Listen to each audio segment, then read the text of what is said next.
Y comenzamos la mesa de análisis de los miércoles con Camila Miranda de Nodo 21 y Magdalena Vergara de Idea País. ¿Cómo están? Buenas noches. Hola, bien, gracias.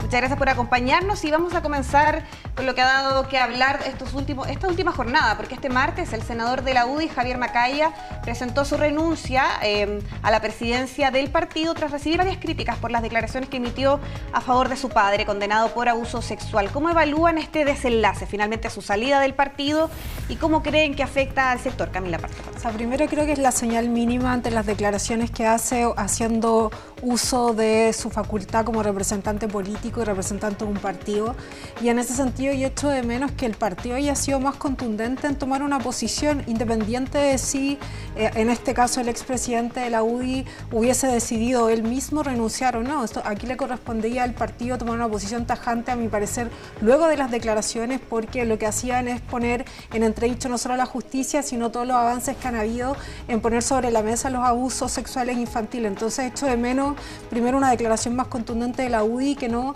tenga que ver con construir una suerte de héroe que básicamente decide dar un paso al lado por el beneficio de su partido, que es lo que dice el presidente que está asumiendo ahora en la UDI, y no ponerse a conversar sobre el fondo de sus declaraciones. O sea, el error no tiene que ver con no haber valorado bien la situación de la pregunta que le hicieron en este mismo noticiario, ¿cierto? Respecto a su relación con su padre, sino que pone en entredicho una resolución judicial, pone en entredicho las declaraciones de una menor que se atreve a denunciar. Entonces me parece que ahí hay todo un escenario que hay que esclarecer, y cuando la diputada de la senadora de Renovación Nacional dice: creo que hubo un pacto, siendo importante clarificarlo si lo hubo o no, pero en los hechos, todos los que estuvimos expectantes, no escuchamos declaraciones hasta el día siguiente. Una declaración escueta de la candidata Belín Matei, luego unas declaraciones bastante horas después del expresidente de la UDI saliendo de la Comisión de Salud, donde toma una decisión, pero en ese momento, entre la noche que hay movilizaciones, entre esas declaraciones hay un silencio rotundo que es llenado por otro tipo de instituciones que toman la palabra y dicen: aquí hay algo grave. Sí, podemos decir también que esto comenzó de alguna forma con Marcela Cubillos, quien es candidata a alcaldesa. Ella fue la primera en que da un poco esta voz desde ese sector al criticar el actuar de Javier Macaya. Magdalena. Sí, yo creo que aquí han pasado muchos hechos. Primero, efectivamente, a mí me parece que es un error las declaraciones que hace, tanto por su posición y por otras razones, ¿no es cierto? Creo que en primer lugar, y él mismo lo plantea, es un error, dado lo delicado también de la situación que está viviendo, él dar una entrevista como ese tipo, dado lo delicado, lo familiar también que resulta. Yo creo que aquí hay que poner varias cosas en claro. Uno, no se pone en entredicho jamás la atrocidad que significa, obviamente, los abusos hacia menores, el abuso infantil. Tampoco se puede poner en duda, por supuesto, el actuar de la justicia y cuando hay una condena al respecto, pero también a mí me parece que por otro lado, y en ese sentido hubo un error precisamente respecto de las declaraciones, a mí me parece que tuvo el senador, pero también creo que ha habido una especie como de persecución también, o un aprovechamiento, si quiere, creo que es mejor palabra, respecto a lo ocurrido, porque detrás de esto hay un drama que también es familiar y que implica a todos. O sea, detrás de la condena de un abuso infantil especialmente, que involucra relaciones de familia, también hay situaciones muy delicadas que eso me parece a mí que no se han tomado en cuenta, y no se trata solamente de la defensa que puede hacer un hijo por su padre, que eso ya lo he comentado, sino cómo también queda en exposición una familia completa que se ve absolutamente afectada y dañada por situaciones como esta, y que no solamente es por el senador, sino en cualquier caso sería así, y que muchas veces de hecho hay que entrar en cierto acompañamiento incluso por cómo se rompe esos vínculos, ¿no es cierto? O sea, claramente es una atrocidad total.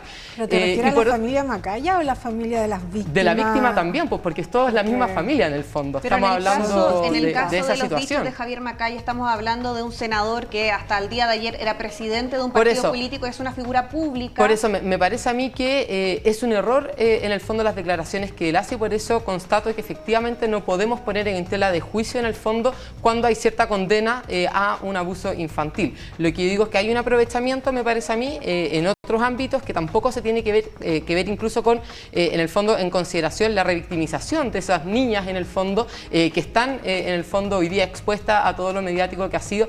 Y por otro lado, el aprovechamiento es también porque se hace una condena general, como porque las declaraciones que haya hecho el senador signifiquen que, por ejemplo, la derecha está en contra de una serie de circunstancias que avalan este tipo de abusos infantiles y una serie de otras situaciones que a mí me parece que no son verídicas y que en ese sentido hay un aprovechamiento político al respecto. O sea, que hay que tener en cuenta igual que las críticas contra Javier Macaya han venido desde ambos sectores, tanto desde la derecha como desde el oficialismo. No es solamente que lo ataquen desde el sector contrario, por decirlo así. Es que no hay que perder de vista que sus declaraciones en realidad exponen muchos de los problemas que generan los malestares en Chile. Primero tiene que ver con todo lo que cuesta a una persona que es abusada decir, tomar la palabra y por tanto la institucionalidad, construir unas plataformas donde tú dices, puedes denunciar y va a haber justicia, y cuando ponen en cuestionamiento si las declaraciones, las pruebas eran o no fidedignas, debilita toda esa estructura y genera mayor posibilidad de que muchas niñas y niños sean expuestos, y porque principalmente pasa en el seno de la familia. La otra tiene que ver con el velo que hay respecto a los posibles privilegios penitenciarios en este sentido, que tiene que ver cómo el poder y el tener dinero, si mira uno el caso sin mirar los detalles legales, sino justamente la exposición de los hechos te genera todas las suspicacias de si el trato es privilegiado por ese poder y por ese dinero, que no solamente tienen que ver con el papel del senador, sino también por el poder económico y familiar que tiene la persona que está siendo culpada y condenada por abusos sexuales infantiles. Entonces eso genera todo, a mi parecer, un cuestionamiento que ya no tiene que ver con el aprovechamiento de un sector respecto del otro, sino que es una indignación social. Sí, o sea, eso lo pudimos ver en las manifestaciones. Y es por la justicia. Pero eso, efectivamente, o sea, yo creo que hay que ver y se están aclarando los hechos. Entiendo que hay un sumario también respecto de gendarmería, a ver si es que efectivamente hubieron tratos privilegiados, y por supuesto, yo creo que eso no se puede poner en duda y hay que entenderlo absolutamente de todas formas, pero a mí me parece que muchas veces cuando son este tipo de casos que son especialmente delicados, porque estamos hablando de abusos hacia menores, creo yo que no los tomamos con la delicadeza que se requiere, por una parte. Por lo mismo me parece a mí que fue un error incluso la declaración que hace el senador al respecto, pero frente a esto me parece que también tenemos que tener cierta delicadeza por la familia, por cómo estamos tratando esto, por las propias víctimas, pienso yo, en estos hechos. Vamos, un último detalle, y expone a la UDI también porque hace revisar cómo se ha legislado en otros momentos, sobre todo el 2019, respecto a los delitos, que si prescribían o no prescribían los delitos de abuso sexual infantil, y tú ves que la mayoría de los liderazgos de la UDI se abstiene en esa votación, y eso abre toda una discusión que te pone también a preguntarse por qué es tan largo ese silencio entre las declaraciones que todas las instituciones reaccionan, porque tienen que reaccionar. Que eso no tiene mucho que ver, porque hay fundamentaciones jurídicas quizás que puedan haber en eso, porque aquí de nuevo nadie está poniendo en duda la condena y la atrocidad que requieren estos hechos, o sea, de eso no se trata. Lo puso en duda el mismo senador. No lo pone en duda, o sea, lamentablemente aquí obviamente es delicado, y por eso digo, o sea, cualquier hijo de una persona que resulta ser abusador y que es condenada, por supuesto que le genera una conmoción interna, y por eso digo que quizás lo primero es el en error. Ese caso hubiese sido que se quede dar esta entrevista. Por eso, nunca debía haber dado la entrevista. Con la lista política, porque claro, esto termina con la salida finalmente de él en la presidencia. Sí. Tenemos ahora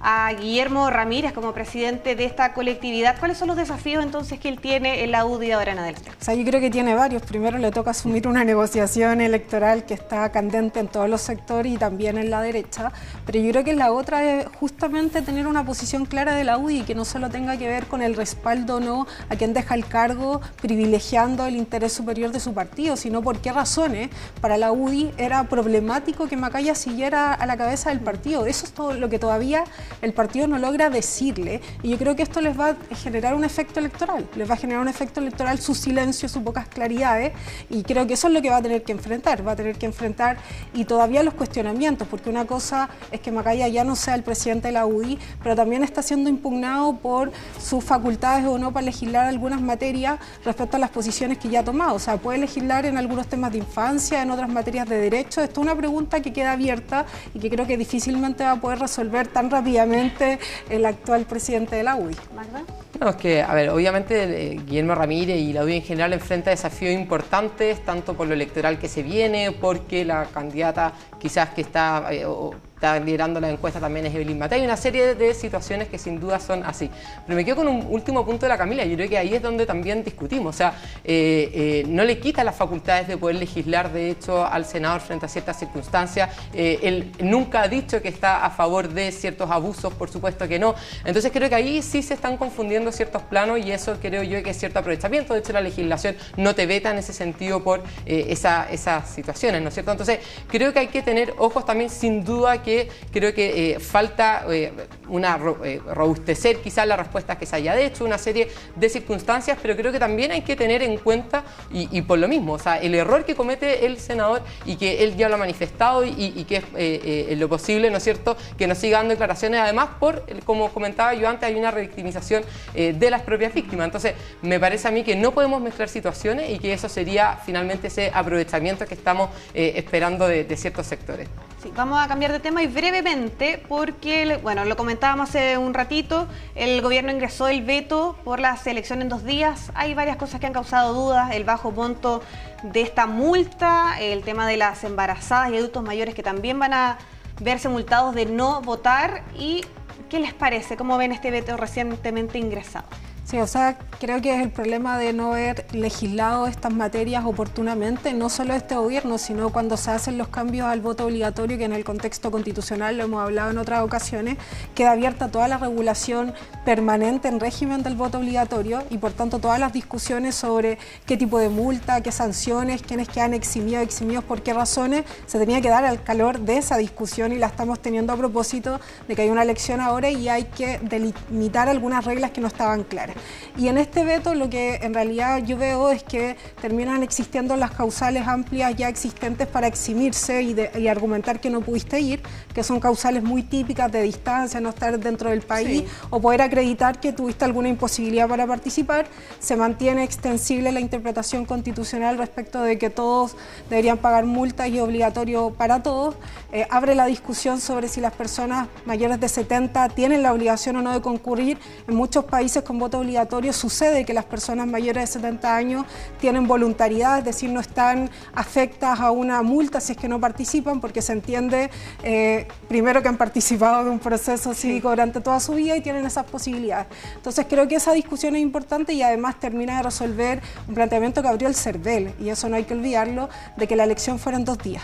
Y fue a propósito de abrir esa conversación que se generó toda esta otra discusión de regulaciones que a mi parecer se complicó en demasía, se extendió también mucho y que yo espero que se resuelva mañana, pasado, porque no le hace bien a la elección de octubre que esto siga abierto.